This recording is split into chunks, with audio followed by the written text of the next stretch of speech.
বাজারে যাচ্ছিলাম, হঠাৎ শুনলাম আপনি পোস্ট করেছেন। তাড়াহুড়ো করে বাড়ি এসে মোবাইল নিয়ে বসলাম আপনার পোস্টে লাইক কমেন্ট করব বলে। কিন্তু ভাগ্যের কি পরিহাস দেখেন, গ্রামে থাকি বলে নেটওয়ার্ক ছিল না। তাই শহরের দিকে চলতে শুরু করলাম এবং প্রায় 5 কিলোমিটার যাবার পর মোবাইলে নেটওয়ার্ক আসলো। বসে পড়ি সেখানেই, কারণ হার মানতে আমি শিখিনি। পোস্ট দারুণ ঝকঝকে হয়েছে। এই পোস্ট আগামী দিনের ইতিহাস সৃষ্টি করবে। অসাধারণ ভাব ভঙ্গি দিয়ে পোস্টটি করেছেন আপনি। আমাদের এত সুন্দর পোস্ট দেখানোর জন্য ধন্যবাদ। অপেক্ষা করব আগামী দিন যেন আপনাকে এভাবেই দেখতে পারি। অসম্ভব ভালো পোস্ট। এক কথায় অনবদ্য। বহুদিন পরে একটা ভালো পোস্ট দেখলাম।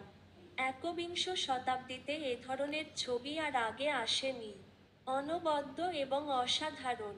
শুধু যে প্রাসঙ্গিক ও সময় উপযোগী পোস্ট তাই নয়, একেবারে অপরূপ সৌন্দর্যের মূলে কুঠারাঘাত করেছেন।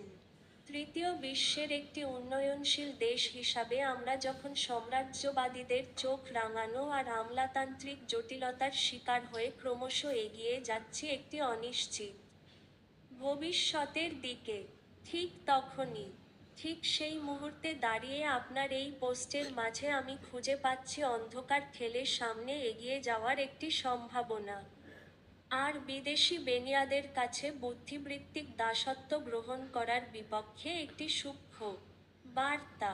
আপনার এই পোস্ট হতে পারে আইএসের বিরুদ্ধে আমাদের রুখে দাঁড়ানোর অনুপ্রেরণা।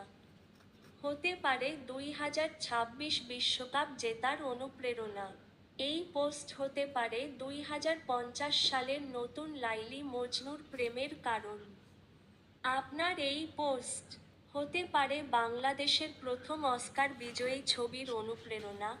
আপনার এই ছবি সামাজিক, রাজনৈতিক, অর্থনৈতিক, সাংস্কৃতিক যেকোনো প্রেক্ষাপট নিমিষে পাল্টে দিতে পারে। এই পোস্ট দেখে একজন ক্ষুধার্ত ব্যক্তি সারাদিন না খেয়ে থাকার যন্ত্রণা নিমিষে ভুলে যেতে পারে।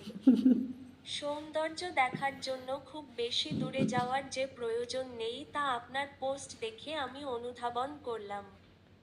আমার ধারণা বিশ্বের বিখ্যাত সব সমালোচকদের একসাথে করলেও এই পোস্টের কোন ভুল ধরতে পারবে না। খুব বেশি কিছু বলবো না, কারণ আবেগে চোখে পানি চলে আসছে।